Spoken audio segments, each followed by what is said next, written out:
27% है इसकी, ठीक है।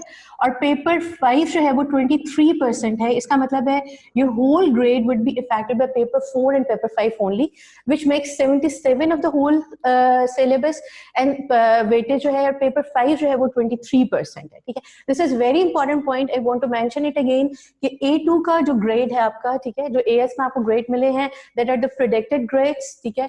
अब A2 में your result would basically based on only 2 papers which are paper 4 and paper 5, ठीक है। paper 4 is 77% of weightage, paper 5 is 23% of weightage, ठीक है। अब come towards paper 4, first of all paper 4 is called structured questions. The name of this paper is structured questions. Clear? This in this structured question paper you have to prepare for the core syllabus, ठीक है, core syllabus, and similarly another section is application of chemistry, ठीक है। application of chemistry we will discuss later on, but today we will discuss core syllabus. अब core syllabus क्या है? Just like before, as we did in AS, core syllabus comprises of, first of all, it comprises core syllabus as basically from 3 branches of chemistry, which is organic chemistry, as usual, the most detailed part of the syllabus, physical chemistry,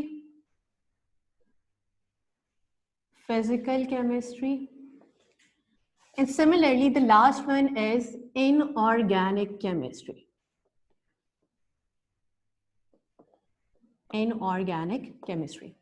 अब जिस तरह AS में था कि organic chemistry and physical chemistry makes a major portion of the whole syllabus and inorganic chemistry जो था वो minor portion था, बिल्कुल इसी तरीके से जो organic chemistry और physical chemistry है वो major portion है paper 4 का, ठीक है, और inorganic chemistry जो है वो minor portion है, ठीक है। जस्ट हमने लास्ट ईयर किया था कि हमने ऑर्गेनिक केमिस्ट्री को पहले स्टार्ट किया था, ठीक है, बिल्कुल इसी तरह से हम ऑर्गेनिक केमिस्ट्री को इस ईयर भी फर्स्ट लेके चलेंगे, बिकॉज आपको पता है ज्यादा डिटेल्ड है, ज्यादा टाइम टेकिंग है, तो हम ऑर्गेनिक केमिस्ट्री को फर्स्ट ऑफ ऑल स्टार्ट करेंगे, ठीक है। अब ऑर्गेनिक केमिस्ट्री में, organic chemistry,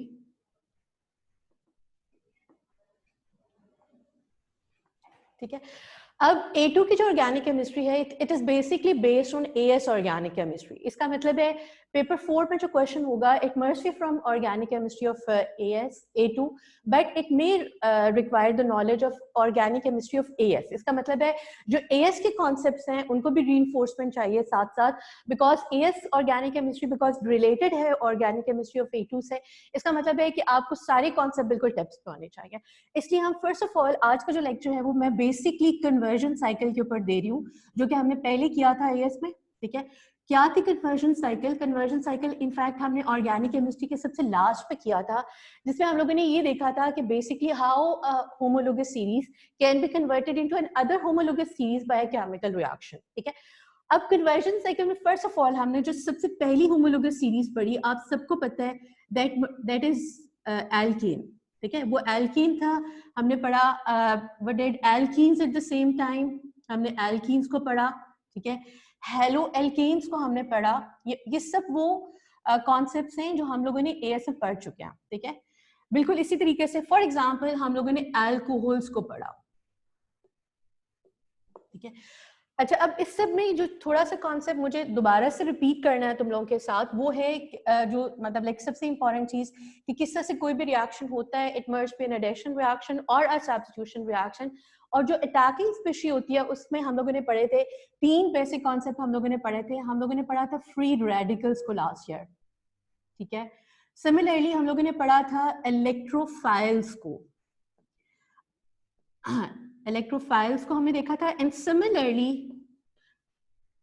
we have discussed nucleophiles, ठीक है। ये 3 बेसिक अटैकिंग स्पीशीज थे जो हमने ऑर्गेनिक केमिस्ट्री में पढ़े थे। अब फ्री रेडिकल्स बेसिकली क्या होते हैं कि these are the species that have unpaired electron. Free radicals क्या थे कि ये अनपेयर्ड इलेक्ट्रॉन होते हैं फ्री रेडिकल्स में, ठीक है। and they are formed by homolytic fission. Formed by homolytic fission, और homolytic fission से form होते हैं. Similarly, electrophiles क्या होते हैं कि they are electron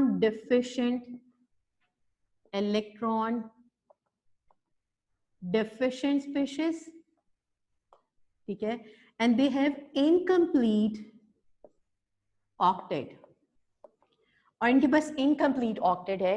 न्यूक्लियोफाइल्स क्या हैं? Nucleophiles are electron rich species.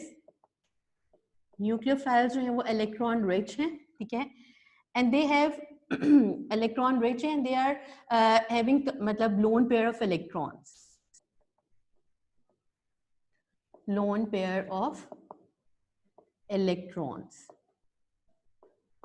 So is that clear? दोबारा से देखते हैं इसको कि कन्वर्जन में फर्स्ट ऑफ ऑल जो सबसे पहली चीज हम डिस्कस करने जा रहे हैं वो ये है कि जो अकॉर्डिंग टू अटैकिंग स्पेशी हमारे पास तीन मेजर कैटेगरीज हैं. Attacking species can be an free radical, it can be a nucleophile और एन इलेक्ट्रोफाइल.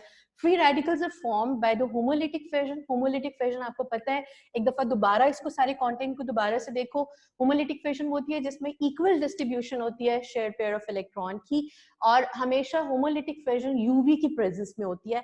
ये हमने लास्ट ईयर पढ़ा था. एक दफा दोबारा इसको जो है इस वाले कॉन्सेप्ट को, इस वाले कंटेंट को दोबारा से देखो, ठीक है. फ्री रेडिकल्स जो है they have unpaired electrons. Free radicals के पास अनपेयर्ड इलेक्ट्रॉन्स होते हैं, ठीक है, और ये होमोलिटिक फिजन से बनता है. इलेक्ट्रोफाइल्स इलेक्ट्रॉन डिफिशिएंट स्पीशीज, वो इलेक्ट्रॉन डिफिशिएंट होते हैं और इनका इनकम्प्लीट ऑक्टेट होता है. Nucleophiles electron rich species and they are having lone pair of electron. Lone pair of electron का मतलब उनके जो बॉन्डिंग के अलावा इलेक्ट्रॉन पेयर होता है जिसको हम लोन पेयर कहते हैं, ठीक है. अब कम टुवर्ड्स द पॉइंट, एल्केन्स हम लोगों ने डिस्कस किया लास्ट ईयर. एल्केन्स को हमने कहा कि they are called saturated hydrocarbons. Why they are called saturated hydrocarbons? Because इनके अंदर single carbon to carbon bond होता है, और दूसरी सबसे इंपॉर्टेंट बात है कि इनके अंदर जो बॉन्ड होता है वो सिग्मा बॉन्ड होता है, वेरी डिफिकल्ट टू ब्रेक, ठीक है. सो एल्केन्स जो है बिकॉज दे आर सैचुरेटेड, और इस वजह से whenever they undergo reaction, हमेशा ये जो इनकी रिएक्शन होंगे that must be free radical substitution, because free radical substitution, ठीक है. So for example if you want to get alkane से हेलोल्केन तो फ्री रेडिकल सब्स्टिट्यूशन होगी. Why free radical? Because in electron जो अनपेयर्ड इलेक्ट्रॉन है free radical के पास. Why substitution? Because they are saturated and they change into haloalkane, ठीक है. For example अगर हम इसको सिंप्लीफाई करें बाय रिएक्शन, तो chlorine reacts with alkanes in the presence of UV light to gives haloalkane, ठीक है. एल्केन्स की सब्स्टिट्यूशन होगी फ्री रेडिकल की प्रेजेंस में, हेलोएल्केन्स फॉर्म होंगे, ठीक है. ऑल्दो हमने ये पढ़ा हुआ सब बेस में, मैं आपको एक एग्जांपल दे देती हूँ दोबारा से इसको क्लियर करने के लिए. For example I have alkane which is the first member of the alkane series, methane, ठीक है. Methane when undergo substitution reaction with chlorine for example, ये रिएक्शन होगा सनलाइट या यूवी की प्रेजेंस में. अब होता बेसिकली क्या है कि एक हाइड्रोजन कार्बन जो बॉन्ड है वो रप्चर होएगा और आपके पास सब्स्टिट्यूशन हो जाएगी, ठीक है. यहाँ पे क्या होगा, इस तरीके से एक कार्बन हाइड्रोजन का जो हाइड्रोजन है वो सब्स्टिट्यूट हो जाएगा बाय क्लोरीन और आपके पास ये प्रोडक्ट होगा. In simple words we can say that ये इस तरह से बनेगा HCl गैसियस स्टेट में, मतलब हाइड्रोजन क्लोराइड गैस बनेगी. Is that clear? So उसका मतलब है कि जो alkanes हैं they can be converted into haloalkanes by free radical substitution, ठीक है. Come to the second conversion, ठीक है. Alkanes can be converted into alkenes. This is an industrial method which is called catalytic cracking, and catalytic cracking is a useful method to get alkenes. Catalytic cracking में हमें क्या चाहिए होता है कि हम एक बड़े हाइड्रोकार्बन को क्रैक करते हैं to get smaller hydrocarbon and an alkene for example. इस केस में हमारे पास एल्यूमिनियम ऑक्साइड और silicon dioxide as a catalyst use होता है, ठीक है, और हाई टेम्परेचर यूज होता है इसको कन्वर्ट करने के लिए, So is it clear? Alkanes हमने first of all देखा कि when alkanes are converted into haloalkanes, they need a free radical substitution mechanism, ठीक है? और free radical substitution में क्या होता है कि एक hydrogen or more than one hydrogen can be substituted by halogen in the presence of sunlight, ठीक है? अब similarly जो alkanes हैं converted into alkane, this is an industrial process जिससे हम क्या करते हैं कि larger hydrocarbons को crack down करते हैं in the presence of aluminium oxide और silicon dioxide और हाई टेम्परेचर रिक्वायर्ड होता है, ठीक है? सिमिलरली जो एल्केन्स हैं, दे can be converted back into alkenes. Alkenes can be converted back into alkenes. This reaction, for example, if this is reaction 1, this is reaction 2. In third reaction, this is alkenes are converted back into alkanes.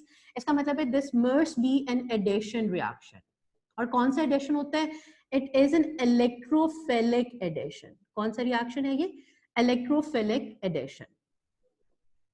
Electrophilic addition. Addition है लेकिन कौन सा वाला?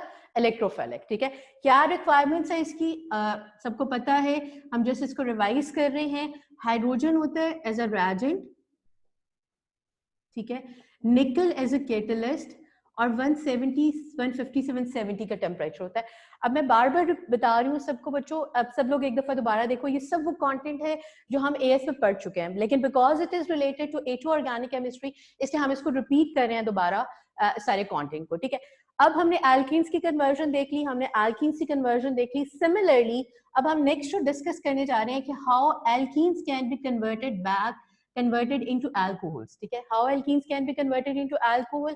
इसका मतलब है कि देखो, फर्स्ट ऑफ ऑल सबसे पहले हमने देखा alkenes की conversion, ठीक है? फिर हमने देखी alkenes की into alkenes में conversion, which is called catalytic cracking. उसकी एग्जांपल भी मैं दोबारा पुट कर देती हूँ एक. और फिर हम लोगों ने देखी कि how alkenes can be converted back into alkenes, ठीक है? फर्स्ट ऑफ ऑल जो पहली कन्वर्जन है मैंने उसकी एग्जांपल आपको दे दी, सब लोग एक दफा दोबारा देखो इसको. सिमिलरली अगर सेकंड वन को हम देखते हैं कि अब हम सेकंड रिएक्शन जो है उसकी कन्वर्जन को देख रहे हैं.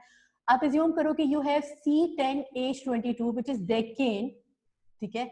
And decane can be converted into C5H10 by cracking, ठीक है? एल्यूमिनियम ऑक्साइड, सिलिकॉन डाइऑक्साइड इसमें कैटलिस्ट था और हाई टेम्परेचर रिक्वायर्ड था, ठीक है? प्लस C5H12, ठीक है? अब आप देखो क्रैकिंग से क्या हुआ कि आपके पास एक स्मॉलर एल्केन आ गया, ठीक है? And similarly you get an alkene और एल्कीन आ गया आपके पास, ठीक है? अच्छा, नेक्स्ट सिमिलरली जो थर्ड रिएक्शन था उसमें हमने देखा था कि how alkenes can be converted back into alcohols. For example you have ethene, ठीक है? आप इसकी हाइड्रोजनेशन करोगे which is the addition of hydrogen, ठीक है? And it changes into an alkane, means an unsaturated compound would change to a saturated one, ठीक है? Reagent in this case, for example, reagent in this case would be hydrogen. Hydrogen must be in the gaseous state. और condition जो होंगे वो होंगे nickel is used as a catalyst. And similarly जो temperature है वो आपका 150 से 170 का, you can either write temperature of 150 और 170, 160 के दरम्यान कुछ भी लिखा जा सकता है. There is a range of temperature. So इस तरह से हमने क्वेश्चन नंबर 1 को रिएक्शन 1 को डिस्कस करा उसके एग्जांपल के साथ, रिएक्शन 2 को डिस्कस करा उसके एग्जांपल के साथ और रिएक्शन 3 को डिस्कस किया उसके एग्जांपल के साथ, ठीक है? अब हम नेक्स्ट डिस्कस कर रहे हैं रिएक्शन 4, ठीक है? रिएक्शन 4 में क्या था? रिएक्शन 4 में alkenes are converted into alcohols, ठीक है? This is also an industrial method. So alcohols में चेंज करने के लिए एल्कीन को क्या है? फॉर एग्जाम्पल आप अज्यूम करो कि मेरे पास कोई भी एल्कीन है. What is the name of this alkene? This must be prop1ene because double bond is present between first and second carbon, so it must be prop1ene, ठीक है? Prop1ene when reacts with steam, ये भी last year हम लोगों ने detail से देखा. Steam के साथ जब भी रिएक्शन होगा सेचुरेशन अनसेचुरेशन है बिकॉज फर्स्ट और सेकंड कार्बन के अक्रॉस, इसीलिए एडिशन हमेशा फर्स्ट और सेकंड कार्बन के क्रॉस होगी जहां पे डबल बॉन्ड होगा. Addition always takes place across the double bond. अब यहाँ पे हमारे पास जो प्रोडक्ट होगा that must be CH3 CH CH2 अब अक्रॉस द डबल बॉन्ड हमारे पास यहाँ पे अगर हम देखें तो यहाँ पर आपके पास आ जाएगा अकॉर्डिंग टू मरकॉनिफ प्रोफुल CH और यहाँ पे आ जाएगा OH और ये क्या बन जाएगा, ये बन जाएगा प्रोपेन 2-ol। इसका मतलब है in order to get alcohols from alkenes आपको क्या चाहिए होता है, स्टीम चाहिए होता है। इसका मतलब है इस केस में जो मेन रेजेंट होगा, रेजेंट मस्ट बी स्टीम। और कंडीशंस क्या होंगे इस केस में, जो कैटलिस्ट यूज होता है is phosphoric acid, catalyst is phosphoric acid. और सिमिलरली हमारे पास जो टेम्परेचर होता है, टेम्परेचर यहाँ पे हमारे पास तकरीबन 400 to 450 का टेम्परेचर होता है, ठीक है, और आपके पास 60 एटमॉस्फेयर का प्रेशर यूज होता है, ठीक है। एज अ क्लियर कि alkenes, how alkenes can be converted into alcohol, ठीक है। अब नेक्स्ट जो इसके बाद है, alcohols can be converted back into alkenes. Alcohol जो है वो कन्वर्ट बैक हो सकते हैं एल्कीन में, how they can be converted back. अब आप देखो ये बिल्कुल कॉन्सेप्चुअल है कि जब आप एडिशन करते हो स्टीम की एल्कीन्स में तो अल्कोहल्स बन जाते हैं। इसका मतलब है when alcohols dehydrate they change into alkenes, ठीक है। कैसे होना है डिहाइड्रेशन, वो भी हम एक दफा दोबारा से इसको देख लेते हैं, ठीक है। फिफ्थ जो रिएक्शन हम डिस्कस कर रहे हैं दैट इज एलिमिनेशन और dehydration of water, this is reaction 5, ठीक है। For example you have an alcohol, you have any alcohol, for example I have this alcohol और हमें इसको डिहाइड्रेट करना है, ठीक है। डिहाइड्रेट हम हमेशा करते हैं इन the presence of dehydrating agent. Dehydrating agent can be concentrated sulfuric acid or it can be aluminium oxide or silicon dioxide, ठीक है। You can use either of them, इनमें से कोई एक यूज होगा। अब बिल्कुल एग्जैक्टली जिस तरह से एडिशन का रूल था, एडिशन हमेशा अक्रॉस डबल बॉन्ड हो रही थी, एलिमिनेशन भी बिल्कुल एग्जिस्टिंग कार्बन में होगी। इसका मतलब है कि for example the carbon which is directly attached to OH, उसके एडजेसेंट कार्बन से हाइड्रोजन एलिमिनेट होगा। अब आप देखो इस केस में एडजेसेंट कार्बन आपके पास दो हैं, इसका मतलब है आइदर दिस साइड और दिस कार्बन से एलिमिनेशन हो सकती है। और प्रोडक्ट यहाँ पे क्या होगा, अगर इस वाले कार्बन से हुई तो CH2 double bond CH, CH2 और CH3 आ जाएगा। इसका नाम क्या होगा इस प्रोडक्ट का, इट मस्ट बी ब्यूट-1-ene। तो क्या बना, ब्यूट-1-ene बना, बिकॉज जिस कार्बन के साथ OH डायरेक्टली अटैच था एडजेसेंट कार्बन से हाइड्रोजन एलिमिनेट हो रही है and it changes to but-1-ene और ब्यूट-1-ene। फॉर एग्जांपल अगर इस कार्बन से हाइड्रोजन एलिमिनेट हो, अब क्या होगा, इट CH3 इसी तरह से होगा CH because this OH from this and similarly hydrogen from this carbon eliminates और ये इस तरीके से आपके पास CH3 आएगा। ये क्या बना, this is but-2-ene। इसका मतलब है in this case we get two structural isomers of a compound butene के दो structural isomers आपको मिले, एक but-1-ene मिला और एक but-2-ene मिला, ठीक है। Is that clear? अब दोबारा से देख लो, alkenes can be converted back into haloalkanes, ठीक है। Alkenes can be converted into alkenes, alkenes back into alkanes, alkenes can be converted into alcohol by a reaction and similarly alcohol can be converted back into alkene। ये सब reaction हमने इसमें देखे, हम दोबारा देख रहे हैं, मैं बार बार इस चीज को फोकस कर रही हूँ because A2 chemistry is based basically on AS chemistry, इसलिए ये सारे कॉन्सेप्ट आपको रीइंफोर्स करने हैं, ये सब कॉन्सेप्ट दोबारा चाहिए A2 केमिस्ट्री के लिए, ठीक है। अच्छा अब एक और चीज, बिकॉज हमने ये पढ़ा हुआ है, एक और चीज मैं बताना चाह रही हूँ। फर्स्ट ऑफ ऑल एल्कीन्स को लेके चलते हैं, how can be alkenes converted into halo alkane, ठीक है। अब फॉर एग्जांपल अगर हम इसको मार्क करते हैं क्वेश्चन, इस रिएक्शन को रिएक्शन 6, इसमें एल्कीन्स में मुझे हैलो एल्केन चाहिए, ठीक है। अब रिएक्शन 6 फॉर एग्जांपल ये रिएक्शन 5 था, ठीक है। रिएक्शन 6 जो है उसको हम डिस्कस कर रहे हैं। रिएक्शन 6 में एल्कीन्स को कन्वर्ट करना है हैलोएल्केन्स में, ठीक है। For example you have this compound propene और आपने इसके अंदर HCl ऐड किया। अब कीप दिस थिंग क्लियर कि this HCl is not hydrochloric acid but it is hydrogen chloride gas, because gaseous state में है, एक्वियस मीडियम में नहीं है, तो हम इसको HCl नहीं कहेंगे बल्कि हाइड्रोक्लोराइड गैस कहेंगे। अब यहाँ पे जब कन्वर्जन होगी बेसिकली, तो किस तरह से कन्वर्जन होगी कि अब CH3 CH और CH2 ये सैचुरेट हो जाएगा, hydrogen goes to that carbon of the double bond having more hydrogen directly attached to it। इसका मतलब है कि किसके साथ हाइड्रोजन जाएगा, with this carbon it becomes CH3 and chlorine किसके साथ अटैच हो जाएगा जाके Cl, ठीक है। अब दिस एडिशन आप लोगों को पता है लास्ट ईयर हम लोगों ने एक रूल पढ़ा था जिसको हमने कहा था मर्कोनेफ-कोफ रूल, ठीक है। Repeat Markovnikov rule. Markovnikov rule basically क्या था कि when an unsymmetrical reagent adds to an alkene, ठीक है, when an unsymmetrical reagent means HCl is an unsymmetrical reagent in this case, unsymmetrical reagent adds to an alkene, hydrogen of the reagent goes to that carbon of the double bond having more hydrogen directly attached to it, ठीक है। I repeat again, ठीक है। अब आप देखो दोबारा से इस वाले कॉन्सेप्ट को पढ़ लो, एक दफा देख लो दोबारा से। हमेशा एडिशन ऑफ एल्कीन्स जो है वो मर्कोनेफ-कोफ रूल के अकॉर्डिंग होती है। मर्कोनेफ-कोफ रूल बेसिकली क्या था कि ये एडमिनिस्ट्रेट कर रहा था एडिशन ऑफ एल्कीन्स के अंदर किस तरह से एडिशन होती है। तो बेसिक रूल क्या था कि जब अनसिमेट्रिकल रेजेंट इस केस में क्या है HCl, it adds to an alkene, ठीक है, hydrogen of the reagent goes to that carbon of the double bond having more hydrogen directly attached to it। इसका मतलब है डायरेक्टली अटैच हाइड्रोजन किसके पास ज्यादा है, CH2 के पास। इसका मतलब है हाइड्रोजन उसके साथ चला जाएगा और जो क्लोरीन है वो आप इसके साथ करोगे। अब आप इसको घर जाके एक दफा दोबारा, मतलब घर पे दोबारा क्या करना है आपने कि इलेक्ट्रोफिलिक एडिशन का मैकेनिज्म दोबारा देखना है, ठीक है, बिकॉज ये सारा जो कॉन्सेप्ट हम डिस्कस कर रहे हैं ये उससे रिलेटेड है। क्लियर, ये बात समझ आ गई। इसका मतलब है इस केस में जो एल्कीन से they can be converted back into haloalkane by this reaction। इसमें हमें reagent क्या चाहिए था, जो reagent था इधर यहाँ पे reaction 6 में जो reagent था वो है HX।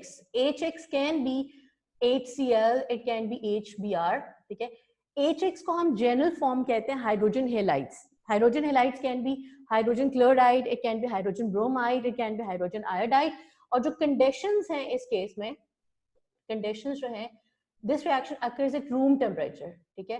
इसका मतलब है कोई एक्स्ट्रा हीटिंग या कैटलिस्ट जरूरत नहीं होती है, रूम टेम्परेचर पे ये रिएक्शन हो जाता है। क्लियर?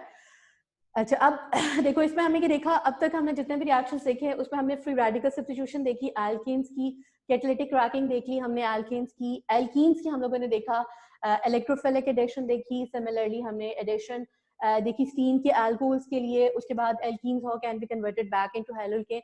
ये सब आपके जो 3 चैप्टर्स हैं पहले वाले एएस के, ये सब उसका मैंने रिमाइंडर मतलब लाइक सब कॉन्सेप्ट्स किए हैं ताकि ये सब चीजें आप लोगों को बिल्कुल एक दफा अच्छी तरह से क्लियर हो जाए। Before moving to A2 chemistry, आपको एएस की जो ऑर्गेनिक केमिस्ट्री है उसकी डिटेल सारी इंसाइट हो, ताकि आप जब यूज करो एएस केमिस्ट्री को A2 में तो आप बिल्कुल एम्बेगस नहीं हो कोई भी कॉन्सेप्ट, आपको पता हो कि बेसिकली आप जो बेसिक फाउंडेशन ले रहे हो एएस केमिस्ट्री से वो क्या थी, ठीक है।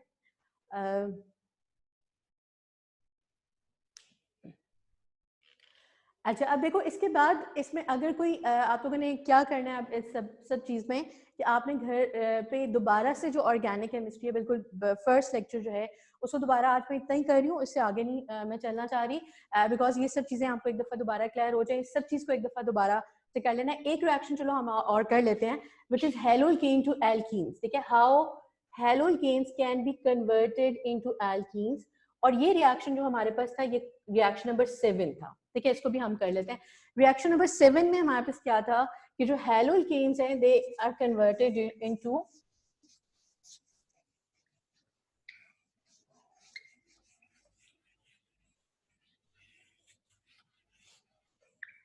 हैलोइकेन से कन्वर्टेड इनटू एल्कीन्स, ठीक है। अब आप देखो first of all question number 7 की बात हो रही है, यहाँ पर मेरे पास ये कंपाउंड है, नेमिंग सब एक दफा से दोबारा से उसको पढ़ो, रिपीट करो सारे को।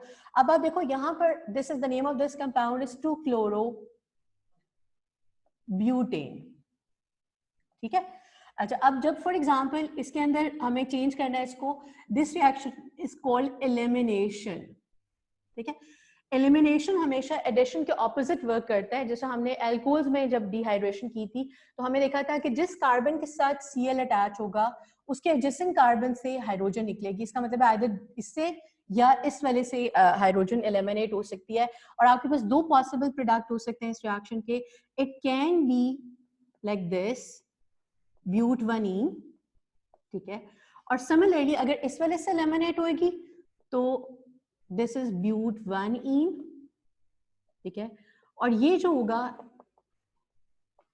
ये होगा ब्यूट-2-ene, क्लियर। और जो रेजेंट इस केस में चाहिए होगा हमें, रेजेंट क्या चाहिए था, it must be ethanolic sodium hydroxide and reflux.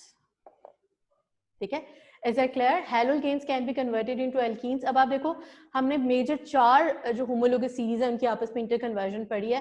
कल नेक्स्ट लेक्चर में हम इंशाल्लाह एल्डिहाइड्स को, ठीक है, कीटोन्स को, carboxylic acid and how they can be converted into another, ठीक है, उनकी इंटर कन्वर्जन जो है हम अपने नेक्स्ट लेक्चर में पढ़ेंगे.